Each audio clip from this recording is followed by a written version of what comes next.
Notre protagoniste, Yuri, se réveille soudainement sur le toit d'un gratte-ciel. Autour d'elle se trouvent d'innombrables autres grands immeubles. Elle essaie d'appeler ses parents mais n'entend qu'un message indiquant qu'elle n'est pas couverte. La seule personne qu'elle peut contacter est son frère aîné, Rika. Elle demande à Rika pourquoi elle ne peut joindre personne et pourquoi il n'y a personne autour. Rika se rend compte que Yuri est coincé dans ce monde et l'exhorte à rester calme et à écouter. Il lui explique que cet endroit n'est pas une illusion, il est réel. Les bâtiments sont tous scellés et il est impossible de descendre. Le seul moyen de se déplacer entre eux est de passer par les ponts suspendus. Soudain, Yuri remarque une fille sur un bâtiment voisin, fuyant frénétiquement quelqu'un. Une silhouette masquée apparaît, tenant une batte de baseball. Yuri interroge Rika sur la silhouette masquée, et Rika l'avertit qu'ils sont extrêmement dangereux. Cependant, leur véritable objectif n'est pas de tuer des gens. Au lieu de cela, ils poussent leurs victimes dans le désespoir le plus total, les poussant à choisir la mort. La fille sur l'autre toit ne peut pas résister à la pression et saute, choisissant la mort comme échappatoire. La silhouette masquée s'en va alors. Rika, soulagé que Yuri soit toujours en sécurité, lui dit qu'il viendra la chercher. Il lui demande de regarder vers le plus haut bâtiment et de lui donner des indices sur sa position. Cependant, une autre silhouette masquée apparaît derrière Yuri et tente de l'attaquer. Yuri parvient à esquiver l'attaque mais laisse tomber son téléphone, coupant sa seule ligne de communication avec Rika. Déterminé à survivre, Yuri décide de courir vers un pont suspendu pour s'échapper. Le pont est instable, oscille dangereusement, et elle a l'impression qu'elle pourrait tomber à tout moment. Elle se demande si ce n'est qu'un rêve et si une chute la réveillerait. La silhouette masquée la poursuit sur le pont. Ne voulant pas mourir avant de retrouver son frère, Yuri se force à courir plus vite. Mais la silhouette se déplace encore plus vite, la rattrapant. Au moment où la silhouette masquée est sur le point d'attaquer Yuri, un policier apparaît soudainement et tire un coup de feu, faisant trébucher la silhouette et tomber du bâtiment. L'officier et son subordonné s'approchent pour vérifier si la silhouette est toujours en vie. Leurs armes semblent rudimentaires. Cependant, le subordonné pousse soudainement le gentil officier du toit, le tuant alors qu'il tombe et se cogne la tête. Le subordonné corrompu, maintenant seul avec Yuri, révèle qu'il est devenu fou à cause de ce monde. Il la force à se tenir contre le mur et commence à déboutonner sa chemise, exigeant qu'elle se déshabille complètement. Cependant, un sniper masqué à proximité observe la scène. Yuri, sentant la présence du sniper. Yuri se tourne vers lui alors qu'il tire une balle dans la tête de l'officier corrompu, lui donnant une chance de s'échapper. Malgré le coup de feu, l'officier essaie de ramper après Yuri, mais le tireur d'élite tire un autre coup pour l'achever. Yuri tire le corps de l'officier pour récupérer son arme. Elle brûle le cadavre, utilisant la fumée comme distraction pour échapper au tireur d'élite. Ce que Yuri ne sait pas, c'est que le tireur d'élite est son frère, Rika. Plus tard, Yuri rencontre une autre silhouette masquée.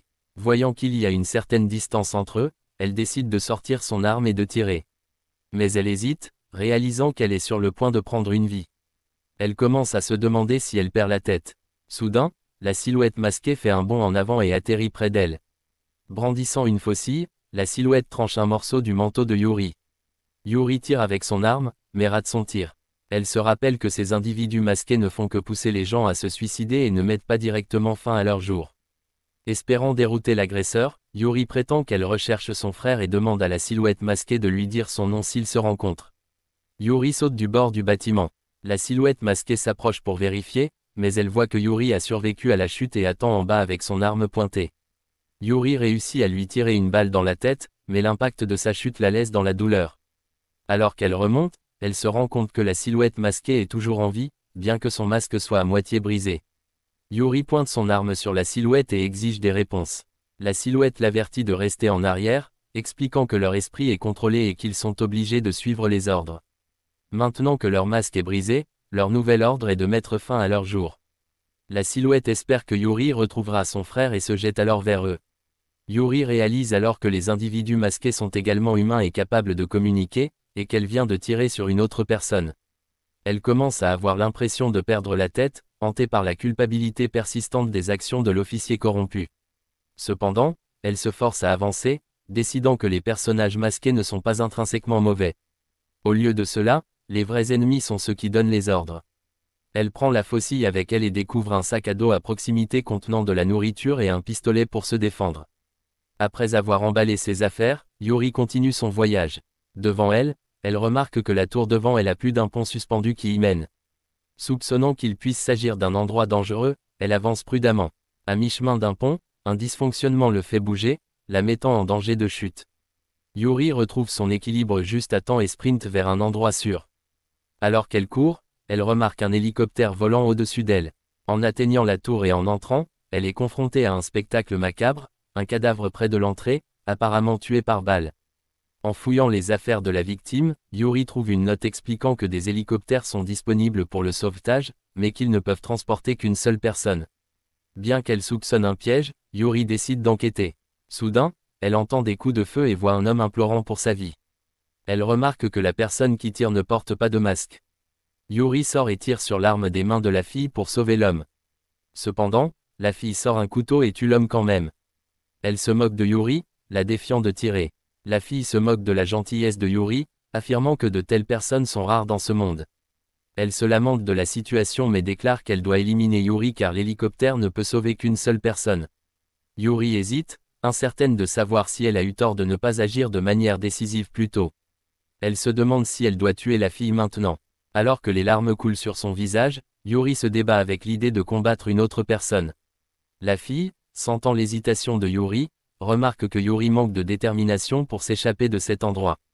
Yuri finit par lui offrir sa place dans l'hélicoptère, insistant sur le fait qu'elle ne partira pas tant qu'elle n'aura pas retrouvé son frère. Elle demande à la fille de prendre sa carte d'identité et de la donner à ses parents, leur disant qu'elle et son frère reviendront un jour. Soudain, un sniper apparaît, forçant Yuri à sauver également la fille. Les deux échappent à la portée du sniper tandis que Yuri riposte pour le tenir à distance. La fille est impressionnée par la transformation soudaine de Yuri. Lorsque Yuri lui demande son nom, la jeune fille se présente comme Mazuko. Le tireur d'élite tire un tir de précision, frappant le couteau de Mazuko et le déviant vers les deux femmes. Témoin de l'habileté du tireur d'élite, Yuri commence à paniquer. Mazuko envisage d'abandonner Yuri et de se diriger vers l'hélicoptère, révélant qu'elle s'est battue toute sa vie contre la société, contre ses parents et maintenant dans ce monde. Elle a tué des individus masqués et d'autres humains pour survivre. Bien qu'elle pense que des personnes gentilles comme Yuri mourront rapidement, elle ne veut pas que Yuri subisse ce sort, proposant de l'aider. Elle dit à Yuri de la suivre, affirmant qu'elle a un plan malgré la capacité limitée de l'hélicoptère. Le tireur d'élite continue de les poursuivre. Soudain, une bombe tombe et explose, faisant apparemment tomber le tireur d'élite du bâtiment. Lorsque Yuri et Masuko enquêtent, ils supposent qu'il a été emporté. Yuri dit à Mazuko qu'elle restera pour chercher son frère et insiste pour que Mazuko prenne l'hélicoptère.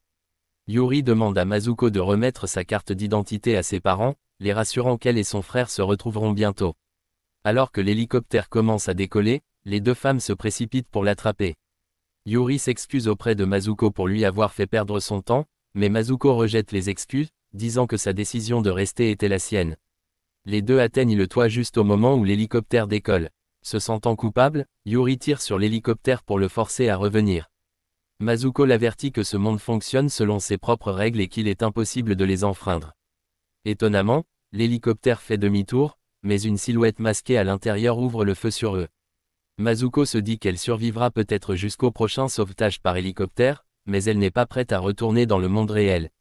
Yuri, cependant, déclare une nouvelle mission, s'emparer de l'hélicoptère, retrouver son frère, rassembler des alliés et, si possible, détruire ce monde tordu. Sa déclaration faite, Yuri s'effondre. Nous revenons au sniper, ou plutôt au frère de Yuri, Rika. Grâce à l'explosion provoquée par la bombe, le masque de Rika s'est fissuré, lui permettant de reprendre un peu conscience, mais pas suffisamment pour lutter contre les ordres. Rika rencontre un autre individu masqué, et cette personne se retourne pour l'attaquer. Mais ne pensez pas que juste parce qu'il tient une arme, il ne peut pas se battre de près, l'un d'eux est assommé instantanément.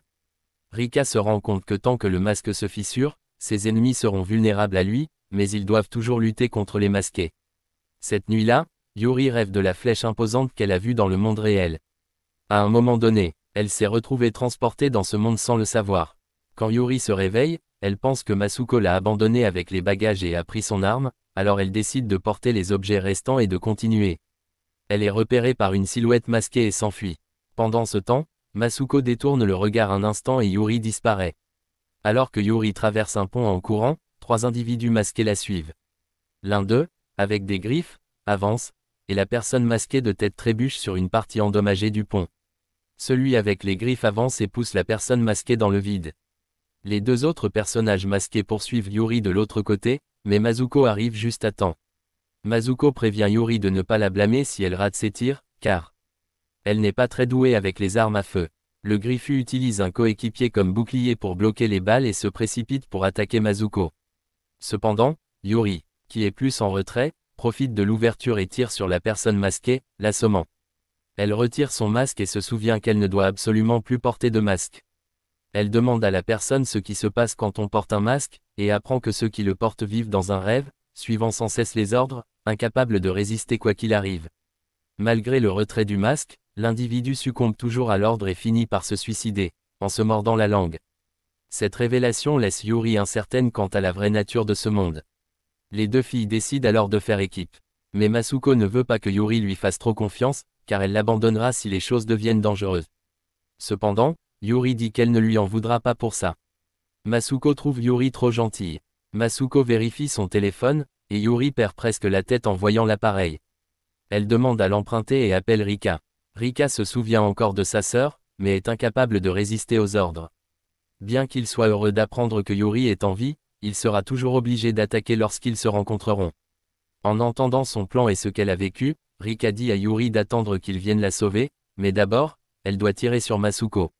Il pense que dans ce monde, la confiance entre coéquipiers n'existe pas et que garder des étrangers près de soi ne fait que se mettre en danger. Yuri refuse et dit que si Rika insiste, elle s'occupera d'abord de lui. Rika décide alors de sécuriser l'hélicoptère avant de la sauver. Yuri pense que son frère utilise cette tactique pour tester sa détermination. Rika l'informe que chaque jour, un hélicoptère vient à chaque endroit pour livrer des fournitures. Ils resteront dans différentes zones pour voir où l'hélicoptère atterrit, et Yuri rassemblera plus d'alliés pour l'attendre. Pour s'excuser de l'incident précédent, Rika promet de l'emmener au restaurant après cela. Yuri rend ensuite le téléphone à Masuko et la serre dans ses bras, s'excusant des pensées étranges qu'elle a eues à son sujet. Pendant ce temps, Rika continue de s'occuper des masqués et se demande ce qu'il devrait offrir à Yuri. Alors qu'il traverse un pont, Masuko se rend compte que Yuri doit lui faire entièrement confiance pour lui tourner le dos comme ça. Cependant, voyant Yuri s'exposer ainsi, Masuko suggère que la prochaine fois, elle devrait montrer la voie. Quant à Rika, je réalise quelque chose. Le sniper n'est pas vraiment Rika, mais quelqu'un qu'il a déjà rencontré. La photo de Yuri que possède cette personne a été prise par Rika. Le vrai Rika, cependant, est récemment venu au monde et a dû être fort pour sa sœur. Lorsqu'il a rencontré les masqués, il a également dû les combattre férocement. Rika a été amené ici avec deux amis, et aucun d'entre eux ne savait ce qui se passait à ce moment-là. Soudain, ils ont rencontré une personne qui pouvait lancer des balles explosives comme une balle de baseball. L'un de ses amis a été tué par ce tir, alors les deux autres ont dû courir. Pensant avoir trouvé une voie de fuite, Rika a réussi à retenir son ami avant qu'il ne tombe. Rika se rend compte que cette personne masquée est très étrange, car si le masque contrôle simplement les gens, alors tous les masques devraient fonctionner de la même manière, mais chacun est différent, donc la nature humaine semble rester intacte. Cette personne semble également être un joueur de baseball, alors Rika décide de rester à distance et de riposter en frappant la balle avec la sienne. Rika a réussi à dévier le tir explosif, qui a poussé son ami à tirer et à briser la lampe. Il s'est alors précipité pour attaquer la silhouette masquée et à briser son masque. Cependant, l'homme masqué réussit néanmoins à attraper Rika et prétendit qu'il n'était pas encore assez compétent pour devenir le dieu de ce domaine. Rika ne comprit pas ce qu'il voulait dire, alors il repoussa l'homme masqué d'un coup de pied et laissa son ami l'abattre. Rika était impatiente de déchiffrer ce que l'homme masqué avait dit. Se pourrait-il que le but dans cet endroit ne soit pas simplement de s'échapper en hélicoptère? Le sniper se rappela alors que Yuri était la sœur de quelqu'un qu'il avait déjà rencontré, et que les deux frères et sœurs étaient tout aussi désagréables. Rika était déterminée à rencontrer à nouveau sa sœur et à détruire cet endroit avec elle, quoi qu'il arrive, en ignorant le soi-disant dieu que l'homme masqué avait mentionné.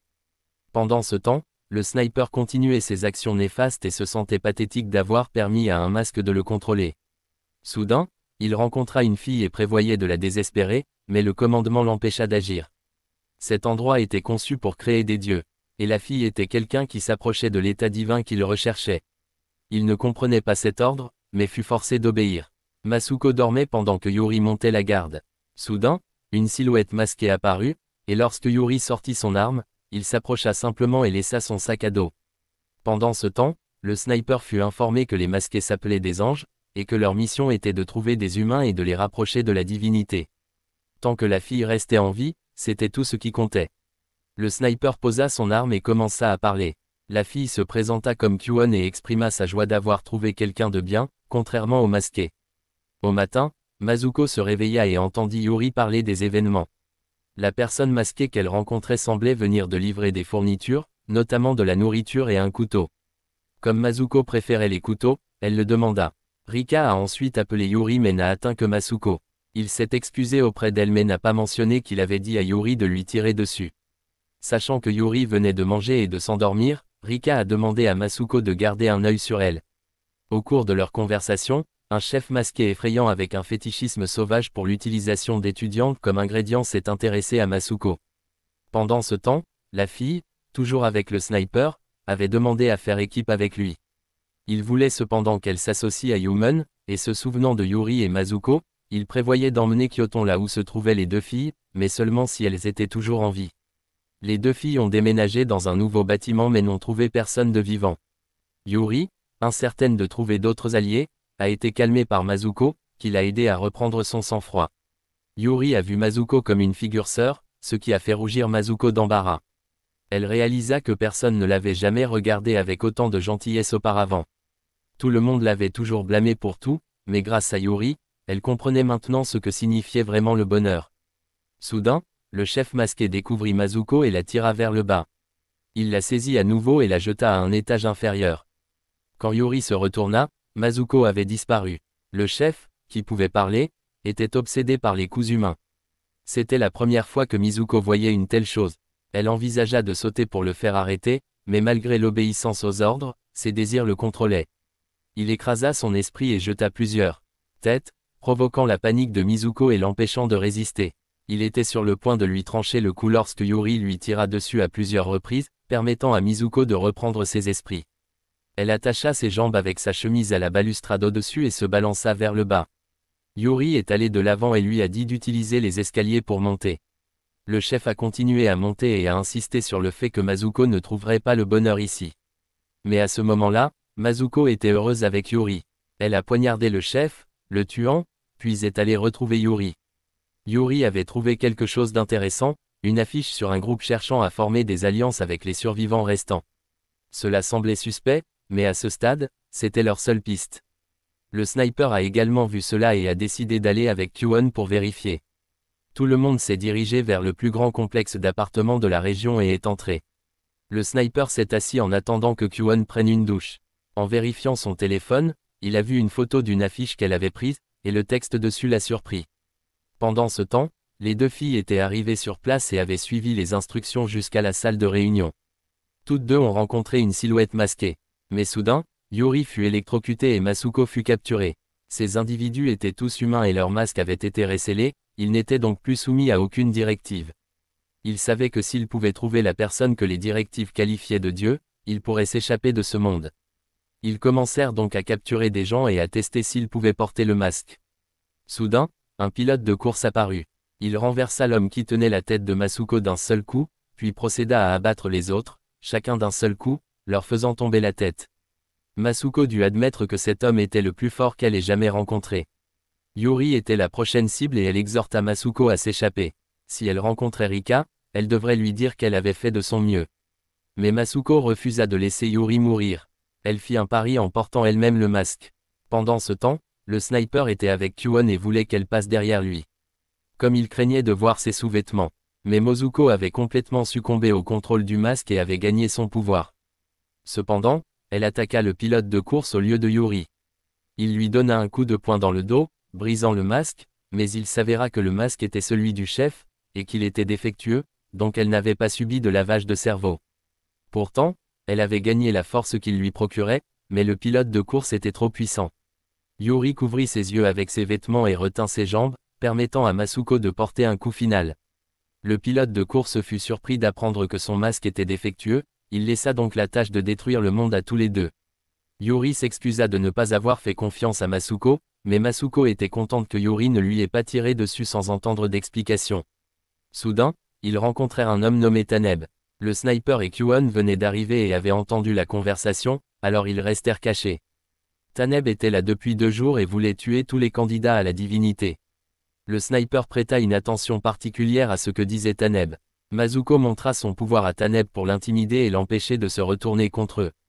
En voyant son pouvoir, il pensa qu'elle n'était qu'une autre porteuse de masque, et que Yuri était également une candidate. Il voulait qu'ils l'aident tous les deux et lui prêtent leur pouvoir. Il croyait que Yuri était une candidate car, 2 jours plus tôt, il était arrivé avec son équipe. Ils avaient mené de nombreuses batailles ensemble, et l'équipe était comme une famille. Lorsqu'ils s'approchèrent du bâtiment avec l'antenne, ils rencontrèrent un homme avec un masque. L'homme masqué avait ordonné le massacre de la famille de Taneb et s'était présenté comme Kazuma, un candidat à la divinité. Kazuma dit qu'il éliminerait quiconque tenterait de ruiner son domaine. Il avait également la capacité de contrôler les masques et offrit à Taneb le choix de le suivre ou de mourir. C'est pourquoi il était venu rencontrer Yuri et Mazuko, leur demandant de l'aide pour tuer Kazuma. Yuri soupçonnait que Kazuma pouvait savoir quelque chose sur le monde dans lequel il se trouvait, alors elle décida de suivre Taneb et de l'affronter.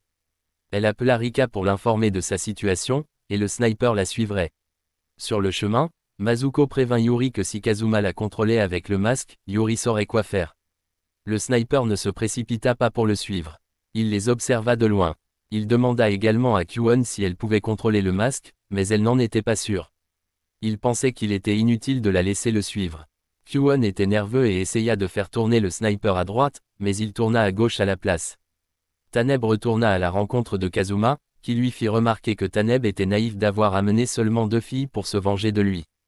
Alors que les 2 filles se préparaient à parler, Taneb révéla que Yuri était candidate. Kazuma décida de les éliminer tous les deux et de se faire le seul candidat. Il ordonna à son masque d'attaquer, mais Mazuko, qui s'était avancé pour se battre, réalisa que Kazuma ne pouvait pas la commander.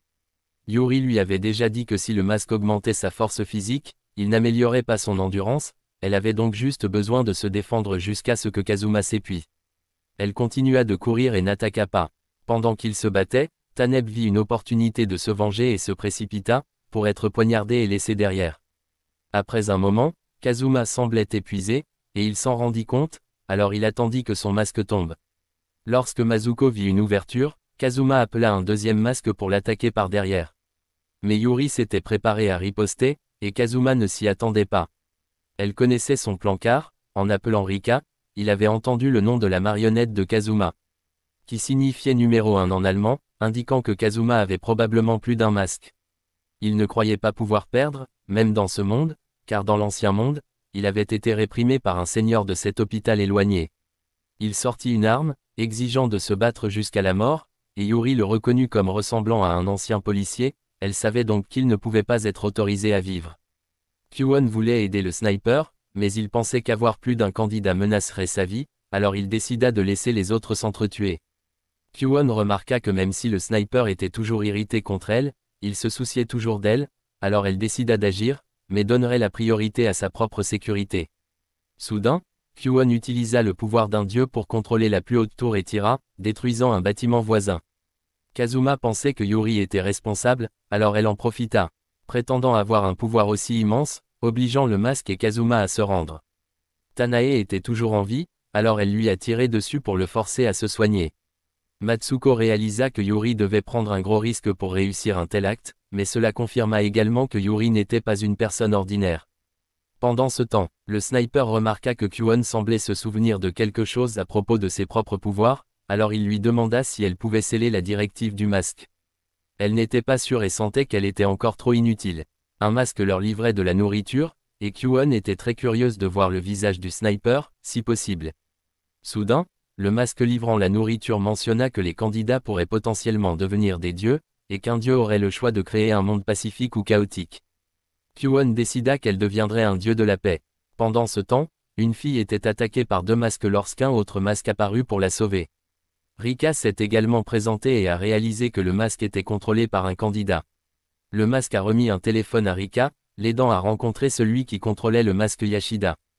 Parce que les deux semblaient se faire confiance, Yashida a révélé son emplacement à Rika et a raconté comment il était devenu candidat. Lorsqu'il s'est réveillé, il a trouvé un masque sans bouche, l'ami et la connaissance a envahi son esprit. Une fois le transfert terminé, le masque s'est brisé, lui permettant de débloquer le pouvoir de contrôler d'autres masques. Rika a réalisé qu'il existait 4 types de masques, et celui sans bouche était probablement le plus fort. Plus tard, Yuri est allé passer un appel et Mazuko a rencontré une illusion d'elle-même portant un masque. Lorsque Yuri est revenu, Mazuko s'est rendu compte qu'elle s'était endormie. Yuri a pensé que ses amis semblaient fatigués et leur a suggéré de se reposer un moment. Les deux ont alors décidé d'aller chez Yoshida pour rencontrer Rika. Se souvenant de Taneb, ils retournèrent à l'hôpital pour vérifier, mais Kazuma avait reculé après la démonstration de pouvoir fabriquer de Yuri, alors il n'osa pas agir. Mazuko fut également plus surprise lorsqu'elle vit que le masque numéro 1 de Kazuma pouvait être facilement retiré. Yuri trouvait la fille très mignonne, ce qui rendit Mazuko mal à l'aise, et elle fit remarquer que si le masque le permettait, il pouvait être retiré.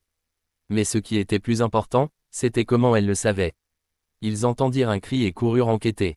En chemin, Mazuko commença à avoir des hallucinations, craignant d'être envahie par le masque, alors elle essaya au moins de s'assurer que Yuri puisse retrouver son frère. Ils entrèrent dans le bâtiment d'à côté et se dirigèrent vers une bibliothèque. Mazuko découvrit une silhouette masquée et se précipita pour s'occuper de lui tout en gardant le contrôle. Elle était trop impatientée, lorsqu'elle tenta de le désarmer, il recula d'un pas, la laissant exposée à un coup au visage. Yuri lui tira dessus, mais il esquiva. Cependant, une balle ricocha et toucha le système d'arrosage d'urgence, s'occupant de l'homme masqué. Yuri réalisa que c'était le style de tir de Rika, alors elle tira en premier et se déplaça derrière Mizuko. Les deux en profitèrent pour fuir, et le sniper ne voulait que former une alliance. Mais Yuri tira en première avant d'en avoir l'occasion. Maintenant qu'il savait qu'il était vivant, il devait être plus prudent, car il avait également besoin que Yuri reste en vie pour ses propres objectifs. Kyuon voulait connaître l'objectif du sniper et le pressa de le lui dire. Il révéla que lorsqu'il avait porté le masque pour la première fois, il avait rencontré Rika. Rika semblait savoir que le masque ne pouvait pas tuer, forçant seulement quelqu'un à sauter. Alors Rika jeta son arme et se précipita pour essayer de retirer le masque. Le sniper réalisa ce qui se passait et esquiva. Le sniper se mit à pleurer et Rika se rendit compte qu'il avait dû avoir un lien avec elle. Il voulait maintenant la rencontrer pour confirmer la vérité. Kyuon pensait qu'il devait souffrir profondément. Soudain, il se rappela pourquoi il avait mis le masque. Ce n'était pas de son plein gré. Il avait été forcé de le porter par 2 individus lorsqu'il avait été vaincu et confronté à la mort. Ces deux-là avaient pris le masque et l'avaient forcé à le porter. La personne qui lui avait fait porter le masque cherchait maintenant quelqu'un qui pourrait contrôler le pistolet électrique, et par coïncidence, Kyuon était cette personne. Maintenant, la femme aux cheveux roses portant un masque avait commencé à chasser ceux qui pourraient le contrôler. Pendant ce temps, Mazuko commençait à perdre le contrôle de son esprit. Alors que Yuri se remémorait leur première rencontre, Mazuko s'effondra soudainement. Bien que son corps ne puisse pas bouger, son esprit resta conscient. Une silhouette portant un masque se jeta sur Yuri, mais elle l'abattit. Mazuko réalisa que Yuri irait bien même sans elle à ses côtés. Elle avoua la vérité à Yuri. Le masque s'était brisé et l'ordre de s'autodétruire lui serait bientôt envoyé. Elle ne pourrait plus résister et voulait mourir de sa propre volonté, pas par l'ordre du masque. Elle était sur le point de sauter quand Yuri l'arrêta. Elle ne permettrait pas à Mazuko de mourir. Mais ce faisant, l'ordre s'infiltra dans le cerveau de Mazuko. Mazuko repoussa Yuri et lutta contre l'ordre. Mais alors que l'ordre luttait pour prendre le contrôle de son esprit, il décida de mettre Mazuko dans un état de dormance. Soudain, Yuri rencontra une fille portant un masque en colère. Ce type de masque ne réagissait qu'aux attitudes hostiles, alors la fille conseilla à Yuri d'arrêter d'être agressive si elle ne voulait pas mourir. Concernant l'état de dormance, c'était une condition qui se produisait lorsque plusieurs commandes échouaient et que les organes de l'hôte cessaient lentement de fonctionner. Dans cet état, Masuko n'avait plus que 2 heures avant de mourir complètement. Le masque a permis à Masuko de révéler le seul moyen de la sauver. Yuri devait devenir candidate aux dieux. Il est intéressant de noter qu'un masque sans bouche était récemment apparu et que si Yuri le portait, elle deviendrait candidate. Cependant, l'inconvénient était qu'elle serait obligée de participer à une bataille pour devenir un dieu parfait. Yuri emmena Mizuko dans une pièce et partit à la recherche du masque. Pendant ce temps, le sniper avait amené Kyuon à l'emplacement de Mizuko, et Kyuon avait une méthode pour aider Mizuko en toute sécurité. Bien qu'elle sache que c'était dangereux, c'était la seule option qui restait. Kyuon entra dans la conscience de Mizuko et fut étranglée par la réplique du masque. Pensant qu'elle était inutile, elle réussit à se surmonter et ordonna au masque d'arrêter l'état de dormance, provoquant le réveil de Masuko. Pendant ce temps, Yuri, grimpant sur le toit pour récupérer le masque, fut suivi par une silhouette masquée. Elle essaya de courir, mais son arme était en dessous, et alors qu'elle atteignait le sommet, la silhouette l'attrapa et se prépara à lui injecter une aiguille. Paniquée, elle appela Masuko, mais Yuri finit par ramper et s'échappa. Elle trouva la boîte contenant le masque et la porta avant que la silhouette masquée ne puisse l'attraper. Avec ses pouvoirs accordés et en raison de la situation urgente, la commande activa sa capacité d'autodéfense. Elle débloqua le pouvoir de ralentir le temps et gagna une super force, jetant la silhouette masquée hors du bâtiment. À ce moment-là, le groupe de Rika enquêtait sur le masque d'artiste martial. Alors que le masque aux cheveux roux avait trouvé le groupe de Rika. Et se demanda si la personne qui avait utilisé l'arme à champ magnétique était parmi eux. Un homme, musclé lui amena quelqu'un, et la personne le supplia de lui laisser la vie sauve. Le résultat fut que sa tête fut écrasée sous son talon. Yuri, ayant maintenant besoin de porter à nouveau le masque, s'enfonça plus profondément dans sa conscience, et elle eut moins de 5 minutes avant que toutes ses capacités ne soient transférées dans son cerveau. Pendant ce temps, elle pouvait demander n'importe quoi. D'abord, elle posa des questions sur ses capacités. Elle réveillerait d'autres compétences, mais elles seraient enfouies au plus profond de son subconscient.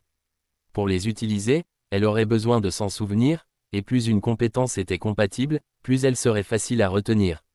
Après avoir quitté son subconscient, elle reçut un appel de Masuko et apprit qu'elle était en sécurité, grâce à l'aide d'un candidat Dieu qui était passé par là. Masuko demanda à Yuri de revenir car elle avait quelque chose à discuter. Une fois cela fait, Yuri revint parler avec les deux autres. Masuko était convaincu qu'il ne voulait pas faire de mal et suggéra de les ajouter comme alliés de Yuri. Yuri se sentit plus encouragée de savoir qu'elle avait un candidat divin comme allié. Avec cela, elle identifia également l'emplacement du bâtiment mentionné par Rika et se prépara à s'y rendre. Pendant ce temps, le groupe de Rika avait atteint un endroit proche du bâtiment où se trouvait Yoshida. Cependant, au loin, la femme aux cheveux roses avait tendu une embuscade. Une bombe lacrymogène fut lancée par l'utilisateur du masque de tennis, dispersant du gaz partout. La femme aux cheveux roses visait à transformer tout le monde en masque, donc la première cible à éliminer était le masque d'artiste martial. Une silhouette masquée apparut pour se charger de cette tâche.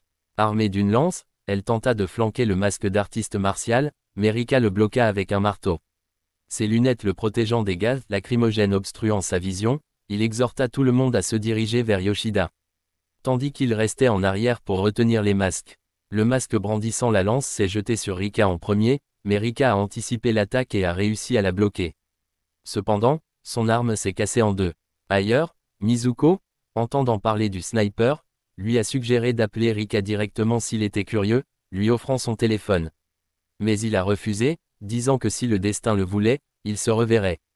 Rika, à court de force, a heureusement été secouru par le masque noble. Rika s'est rendu compte que les masques venant à leur secours étaient sous le contrôle de Yoshida. Avec leurs forces intactes et même renforcées, leurs chances de victoire étaient élevées. Cependant, juste au moment où il semblait que l'embuscade échouait, la femme aux cheveux roses a convoqué 3 autres renforts, un masque brandissant un couteau, un masque d'épée en bois et un masque de forage. Rika, blessé lors de son combat précédent avec le porteur de lance, avait perdu trop de sang et s'était évanoui. Alors que la bataille se déroulait, avec tous les masques se battant les uns contre les autres et le côté de Rika ayant le dessus, une 4e silhouette masquée apparut. Il faisait partie du groupe de la femme aux cheveux roses et avança vers Rika. Le masque d'artiste martial essaya d'intervenir mais ne lui fit pas le poids. Il captura Rika et se retira, car l'objectif de l'embuscade était de prendre Rika vivante. En apprenant que son frère avait été capturé, Yuri perdit le contrôle, écrasa son téléphone de colère et hurla si fort qu'il atteignit Masuko. Alarmée, Masuko essaya d'appeler Yuri, mais le numéro était inaccessible. Elle se précipita immédiatement pour la retrouver, ne sachant pas dans quelle direction aller, appelant le nom de Yuri dans l'espoir d'une réponse. Yuri, l'entendant, l'ignora d'abord car son seul objectif était de retrouver son frère. Cependant, ce souvenir de Masuko la ramena à la raison et elle répondit. Matsuko courut vers le son, mais une silhouette masquée lui a tiré une grenade par derrière. Le sniper l'a intercepté juste à temps, abattant le lanceur avant d'être bloqué par le masque brandissant le couteau. En entendant la voix du masque couteau, le sniper s'est rendu compte qu'il travaillait pour celui qui l'avait forcé à porter son masque. Le masque couteau a alors ordonné au masque grenade d'attaquer Mizuko, affirmant qu'il devait enquêter sur la personne ayant le pouvoir de contrôler le pistolet magnétique mais qu'il ne pouvait pas s'en soucier. Il valait donc mieux éliminer tout le monde. Kyuon, prête à agir de manière imprudente, a pointé son arme, mais avant qu'elle ne puisse tirer, des coups de feu répétés ont touché le masque grenade. Yuri était arrivé pour sauver Masuko. Le masque couteau a fait pression sur le masque grenade pour qu'il tire sauvagement. Cependant, avec ses capacités de candidate, Yuri a suivi sans effort les trajectoires de la grenade et les a abattus en plein vol, au grand étonnement de Masuko. Masuko pensait que les compétences de sniper de Yuri avaient atteint des niveaux incroyables, tandis que Kwon réalisa que Yuri était devenu un candidat dieu. Les deux ennemis, choqués, furent interrompus par le sniper délivrant un tir mortel au masque de grenade. Yuri fut d'abord alarmé, mais Masuko lui assura que le sniper était un allié, la calmant. Le masque de couteau se glissa rapidement hors de la ligne de vue du sniper, attrapa un téléphone et appela un autre candidat, disant qu'il avait l'impression d'être sur le point de mourir. Cependant, le sniper, déterminé à assurer la mise à mort, grimpa sur un toit malgré sa peur des hauteurs, délivrant un dernier tir au masque de couteau avant de pouvoir signaler quoi que ce soit de significatif. Malgré sa peur, le sniper grimpa pour un tir net au lieu d'attendre que les balles ricochent, ce dont Yuri prit note. Elle ne lui faisait toujours pas entièrement confiance, bien que Mizuko veuille savoir ce qui s'était passé pendant qu'elle était inconsciente. Yuri raconta les événements et s'excusa d'avoir été si désespérée qu'elle ait dû accepter les pouvoirs d'un candidat dieu. Kwon s'approcha alors de Yuri et lui tendit la main pour une poignée de main. Alors qu'ils se serrèrent la main, une résonance soudaine se produisit entre les deux.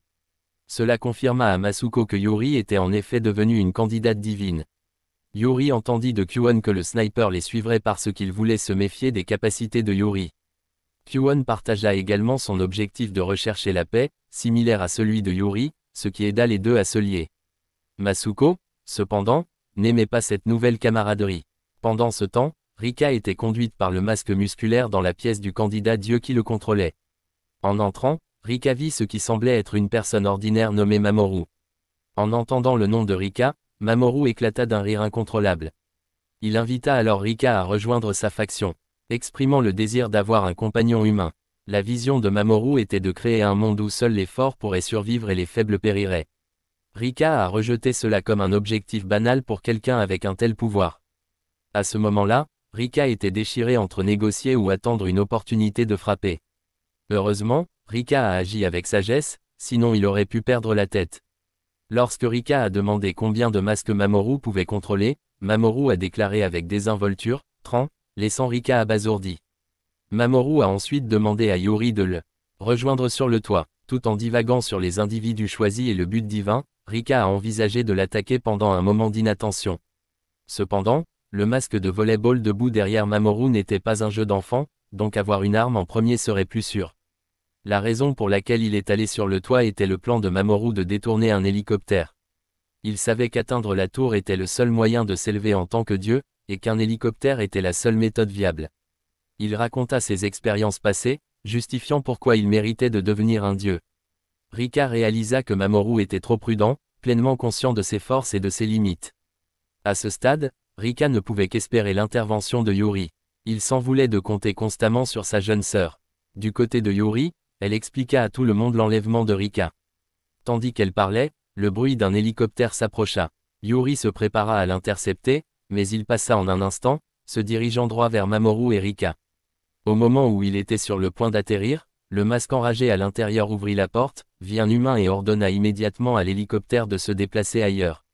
Mamoru, comprenant maintenant les mots du masque, Rika a réalisé qu'il avait suffisamment de raisons pour lancer son plan pour devenir un dieu parfait. Il a expliqué que l'hélicoptère était programmé pour éviter les zones proches des candidats dieux afin d'éviter les vols et de garantir que la naissance d'un dieu ne soit pas compromise. Après son explication, Mamoru a ordonné à son escouade occidentale d'enquêter sur l'endroit où l'hélicoptère atterrirait et de tuer quiconque s'en approcherait. Rika a supposé que Mamoru avait dispersé ses alliés dans différentes zones, ce qui lui a permis de le vaincre plus facilement. Cependant, Mamoru a ensuite convoqué deux subordonnés imposants pour l'accompagner, tout en attribuant le masque de femme de chambre et le masque de volleyball à la garde de Rika. Il a également mentionné que la fille aux cheveux roses arriverait bientôt pour répondre aux questions de Rika.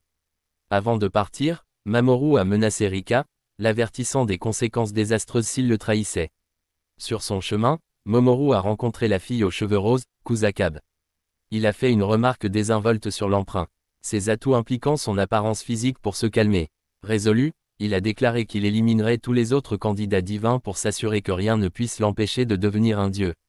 Ailleurs, Le sniper tâtonnait avec son téléphone, essayant d'appeler Rika, mais oubliant comment l'utiliser. Des souvenirs ont commencé à refaire surface, confirmant que Rika était son ami. Alors qu'il était distrait, il s'est rendu compte qu'il était pris pour cible par un sniper lointain, une fille masquée avec un fusil identique au sien. Elle a tiré, mais il a esquivé et a riposté. De même, elle a esquivé sans effort. Les deux étaient à égalité, mais le terrain a mis le sniper dans une position désavantageuse. Elle en a profité, tirant sur les câbles de suspension du pont sur lequel il se trouvait, provoquant son effondrement. Le sniper est tombé mais a réussi à s'accrocher au pont juste à temps pour s'accrocher à la vie. Yuri et Masuko entendirent les coups de feu et reconnurent immédiatement ceux du sniper. Yuri bondit, attrapa des jumelles et repéra la sniper masquée. Kyuon exhorta Yuri à calculer la distance pour pouvoir utiliser le pistolet électromagnétique, mais Yuri, troublé, eut du mal à faire la mesure. Suspendu à un fil, le sniper ressentit un immense regret, craignant de mourir avant de pouvoir retirer son masque et découvrir sa véritable identité. En pensant à Rika, il se souvint d'une promesse d'enfance où ils avaient rivalisé pour savoir qui vivrait la vie la plus extraordinaire. Déterminé à rendre sa mort cool, il fit signe au sniper masqué de le viser directement et de tirer.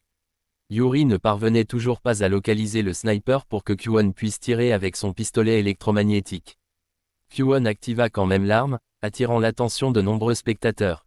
Soudain, le numéro 1 de Kazuma apparut et attaqua la sniper masquée. Malgré l'agression, la sniper a réussi à riposter efficacement. Yuri a rapidement demandé à Kyuon d'arrêter d'utiliser le pistolet électromagnétique. Avec l'aide de numéro 1, le sniper a pu stabiliser sa position et éloigner la sniper. Il a réfléchi à sa peur des hauteurs et a admis que l'expérience récente avait été terrifiante. Kazuma est arrivé pour récupérer numéro 1 et a été soulagé de voir Yuri indemne. Bien qu'il ait été quelque peu intimidé par elle, il était vraiment content qu'elle soit en vie. Seul Kazuma connaissait le point de rendez-vous du numéro 1. Actuellement, Kazuma voyageait avec Monsieur Tanabe et un garçon nommé Yuzuki. Bien que Monsieur Tanabe les accompagnait, il n'avait pas renoncé à son intention de se venger de Kazuma, qui restait méfiant à son égard. Pendant ce temps, Mamoru a entendu parler d'agitation dans la zone et a conclu que sa cible devait être là. Cependant, il était perplexe quant à la raison pour laquelle le pistolet électromagnétique n'avait pas été tiré. Après avoir entendu une brève explication du masque à ses côtés, Mamoru activa ses pouvoirs pour faire une démonstration imposante, réaffirmant sa détermination que personne d'autre que lui ne s'élèverait en tant que Dieu. De l'autre côté, les trois filles continuèrent leur voyage. Soudain, Masuko entraîna Kyuon dans les toilettes et demanda à Yuri de monter la garde. À l'intérieur, Masuko confronta Kyuon, lui demandant si elle avait des sentiments pour le sniper et si elle était vraiment celle qui contrôlait le pistolet électromagnétique. Pris au dépourvu, Kyuon devint troublé et révéla accidentellement tout à Masuko. À l'extérieur, Yuri rencontra un ennemi masqué. Masuko réalisa que le but de l'ennemi était de capturer Kyuon car contrôler le pistolet était crucial pour devenir Dieu. En entendant les bruits de la bataille, Masuko et Kyuon se précipitèrent pour aider Yurei. Avec Masuko aidant à éliminer l'ennemi, Kyuon se sentit de plus en plus en insécurité, réalisant qu'elle ne pouvait pas s'adapter au meurtre comme ses deux compagnons. Elle savait qu'elle n'était pas capable de grand-chose. Le groupe finit par retrouver le sniper. Yuri, surprise par sa présence, courut aux toilettes. Le sniper expliqua à Kyuon que Yuri n'était qu'une lycéenne ordinaire qui n'était devenue forte qu'à cause des difficultés qu'elle avait endurées dans ce monde. Il leur rendit le sac à dos et mentionna son intention de quitter le groupe bientôt. Il pensait que lui et Yuri ne pouvaient pas rester proches l'un de l'autre. Peu de temps après, ils rencontrèrent à nouveau Kazuma et Monsieur Tanabe. Yuri n'oublia pas d'agir de manière intimidante pour effrayer Kazuma. Yuzuki, effrayé par son comportement, fit comprendre à Yuri qu'elle était perçue comme une brute. Kyuon raconta au sniper que Rika avait été capturée par l'ennemi. À ce moment-là, Rika révélait la vérité à Kusakabe. Kusakabe, apprenant que Yashida n'avait ni la capacité de contrôler l'arme ni n'aspirait à devenir Dieu, promit à Rika qu'elle ne ferait pas de mal à ses alliés. Rika savait que Kusakabe pouvait sentir les ondes cérébrales humaines, alors il essaya de l'éloigner de Yashida tout en gardant secrète l'identité de Yuri.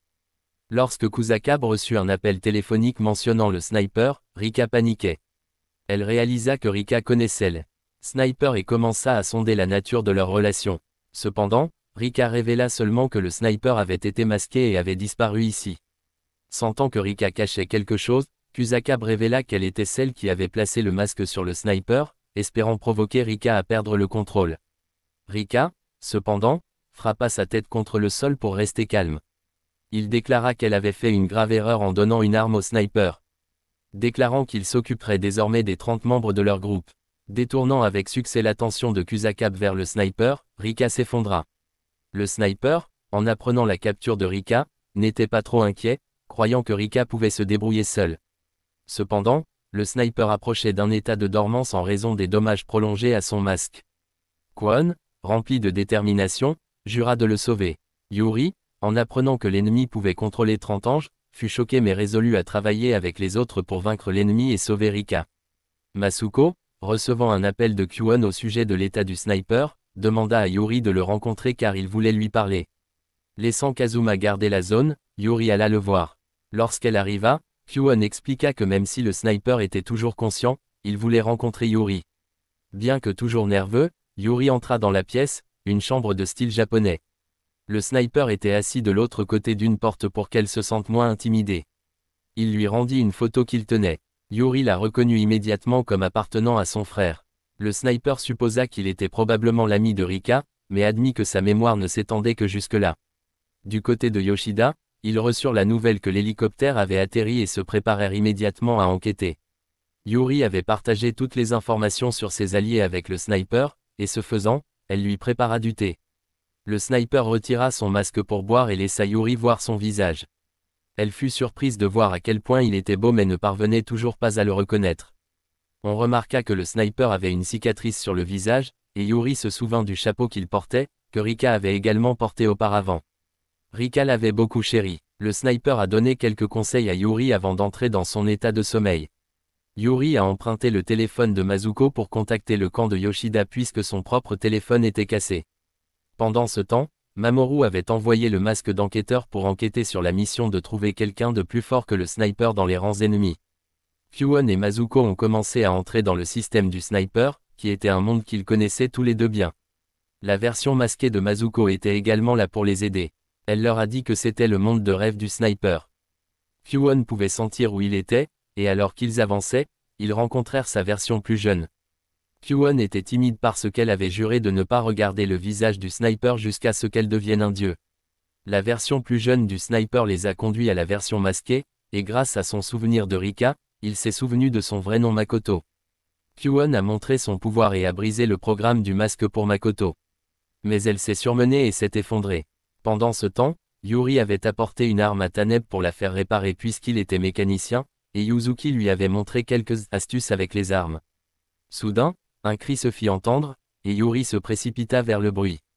Mais quand elle arriva, il était trop tard, 4 individus masqués s'approchèrent pour lui tendre une embuscade. Cependant, elle était maintenant complètement différente, ayant la force d'une candidate. Ce qui lui permettait de facilement affronter les 4 et de les vaincre. Elle était déterminée à rencontrer à nouveau Rika, et avant de le faire, elle devait mettre fin à cette bataille. Le masque d'enquêteur, qui rôdait à proximité, était abasourdi par sa puissance. Après sa victoire, Yuri était épuisé et s'effondra. Le masque d'enquêteur envoya l'information à Mamoru, et quand il se retourna, il vit les 2 armes de Yuri gisant sur le sol. Imaginant que son maître lui tapoterait la tête et le féliciterait s'il abattait Yuri, il décida de l'attaquer. L'individu masqué avait une collection de couteaux cachés dans son manteau, qu'il utilisait comme arme. Yuri ne pouvait que continuer à courir et à esquiver. Acculé, alors que la situation semblait désespérée, Matsuko apparut et maîtrisa rapidement l'agresseur, expliquant qu'elle cherchait Yuri après avoir été incapable de l'atteindre. Kwon était avec le sniper, il n'y avait donc pas lieu de trop s'inquiéter. Yuri voulait savoir qui était son maître, mais l'individu masqué radotait sur les idéaux de son maître, l'élevant constamment au rang de dieu. Fatigué de son babillage, Yuri lui donna un coup de pied pour le faire taire. Grâce aux informations envoyées par l'espion, Mamoru avait planifié une attaque impliquant Kasukab, le masque musculaire et l'archange pour éliminer Yuri. L'archange était la carte la plus dangereuse que Mamoru avait à jouer. À ce moment-là, Makoto s'était réveillé et avait trouvé Kwon endormi sur ses genoux. Kasukab essayait de réveiller Rika lorsqu'il remarqua le masque musculaire tuant des gens sans distinction à l'extérieur. Furieux, il appela le masque musculaire pour qu'il revienne. Pendant ce temps, tout cela fut capturé par le subordonné masqué chinois de Yoshida. Kasukab compara le masque musculaire et l'archange, réalisant que l'écart était trop grand. L'archange était imbattable, une force rebelle qui ne pouvait pas être facilement maîtrisée. Cependant, par coïncidence, les ondes cérébrales de Mamoru correspondaient complètement à celles de l'archange, lui permettant de supprimer et de réduire l'archange à un faible. Les masques chinois envoyèrent la position de l'ennemi à Yoshida. Le sniper rencontra à nouveau les deux filles et les informa que Kyuon dormait toujours. Rika venait de se réveiller lorsque les trois individus masqués se préparaient à partir pour s'occuper de quelqu'un. Pendant ce temps, Yuri reçut la nouvelle que son frère était toujours en sécurité et a pris sa position. Ce qui la rendit excitée et incontrôlable. Le sniper ne pouvait pas non plus garder son calme, alors tous deux essayèrent de se rassurer. Yuri continua de recevoir des mises à jour indiquant que les trois individus masqués se dirigeaient vers elle. Kazuma, après avoir enquêté sur le masque d'enquêteur que Yuri avait apporté, rapporta qu'il n'avait rien trouvé en infiltrant le cerveau du masque, car l'archange avait bloqué l'accès des autres. De plus, Kazuma découvrit une nouvelle capacité à bloquer les actions des masques. Il l'essaya immédiatement sur le sniper, mais ne parvint apparemment à rien faire. Cependant, le sniper admit que Kazuma avait réussi à le faire rester immobile pendant un moment. Dans une bataille entre masques, même un seul moment pouvait être crucial. Yuri décida de partager ce qui allait se passer avec Kazuma. Par la suite, le sniper revint rencontrer Kyuon et lui dit que la bataille commencerait dans 1 heure. Ils voulaient tous les deux se préparer mentalement à affronter les dangers à venir. Le sniper savait que Kyuon était plus proche du pouvoir d'un dieu que quiconque. Kazuma était toujours surpris par la vérité révélée par Yuri, qu'elle l'avait trompé depuis le début. Malgré son choc, Kazuma décida de s'allier à Yuri car il ne pouvait pas simplement suivre la pensée de Mamoru. Yuzuki était heureux que Kazuma ait fait le bon choix. Le groupe était maintenant entièrement préparé pour la bataille à venir. Kadua était arrivé et la bataille avait commencé. Cependant, elle était dans le champ de vision du sniper. Alors qu'elle était sur le point d'appuyer sur la gâchette, Yuzuki cria « Oh mon Dieu !» ce qui la fit immédiatement esquiver et commencer à lancer des bombes fumigènes partout. Le sniper savait que les choses allaient se compliquer, alors il demanda à Yuzuki de lui parler de la mère du garçon. Au milieu de la fumée, l'archange fut assommé. Il sortit son téléphone pour appeler Mamoru pour obtenir des instructions. Qu'il lit 7 mots-clés pour déverrouiller le sceau de l'archange. Après avoir terminé, l'archange s'est transformé en sa forme originale. Mamoru a dit à l'archange qu'il était dans le bâtiment devant et que ses subordonnés empêcheraient l'archange d'entrer. Donc, si l'archange voulait le vaincre, il devait se précipiter. L'archange a immédiatement balancé son bâton, le claquant au sol, puis a sauté par-dessus les trois et a couru vers le bâtiment. Numéro 1 s'est enfui pour protéger Kazuma, tandis que Yuri a dit à Mizuko de le suivre et lui a assuré qu'elle pouvait gérer les choses elle-même. Yuri voulait rester derrière pour s'occuper du masque musculaire parce que c'était lui qui avait capturé Rika. Kasukabe avait quitté le combat après avoir entendu un appel de sa mère et était très perturbé. Alors que l'archange escaladait le bâtiment, il a été touché par le tireur d'élite, mais l'archange a attrapé la balle entre deux doigts. Il pensait que Mamoru avait engagé un assassin et avait prévu d'infiltrer le bâtiment et de chercher de l'intérieur. Kyuon tremblait de peur du pouvoir de l'archange, alors le sniper lui dit de venir le serrer dans ses bras. Pendant ce temps, l'archange savourait une pizza froide parfaite pour remplir son estomac lorsque numéro 1 se précipita pour lui tendre une embuscade mais ne frappa que son image rémanente. Elle continua de charger, mais fut touchée par un coup de bâton qui brisa son épée. L'archange remarqua alors une fille derrière lui et un homme devant, et Masuko et Kazuma arrivèrent pour l'aider. Kazuma leva la main et utilisa une commande de gel sur l'archange, permettant à Masuko et numéro 1 de l'attaquer. L'archange réussit à s'échapper, mais il fut blessé à 2 endroits en raison du bref délai de 0,8 secondes. Il décida de cibler Kazuma et lui lança une balle. La balle s'élança vers Kazuma à la vitesse de l'éclair. Et numéro 1 ne pouvait pas l'arrêter, donc Kazuma fut touché. La fille essaya d'arrêter le saignement pour sauver Kazuma. Masuko dut la laisser prendre Kazuma pendant qu'elle restait derrière pour gérer la situation. Masuko demanda au système comment augmenter sa force pour combattre l'archange, et le système activa un outil anti-fragmentation, mais cela prendrait 3 minutes. Cependant, en quelques secondes, Masuko fut projetée contre un mur par l'archange, endommageant son tympan. Taneb apparut derrière elle pour la sauver, appelant l'archange un bâtard pour avoir combattu la jeune fille. L'archange, voyant que Taneb avait le même sens de la justice que lui, devint encore plus intéressé. Taneb résista courageusement, permettant à Masuko de s'échapper. Il espérait qu'elle vivrait bien.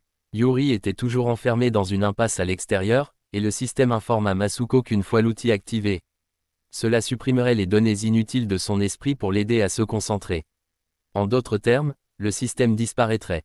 Masuko se sentit un peu triste d'avoir perdu ce personnage, mais était prête à faire l'échange. L'outil s'est activé avec succès et le système a fessé. Adieu à Mazuko. L'archange a facilement vaincu Taneb d'un seul coup, mais Mazuko est revenu. Son pouvoir a considérablement augmenté, lui permettant d'égaler la vitesse de l'archange et de le combattre à armes égales. Cependant, sa conscience a commencé à s'estomper, mais elle croyait que tant que Yuri était à ses côtés, elle n'avait rien à craindre. Pendant ce temps, Yuri tirait continuellement sur le masque musculaire, mais il bloquait chaque tir.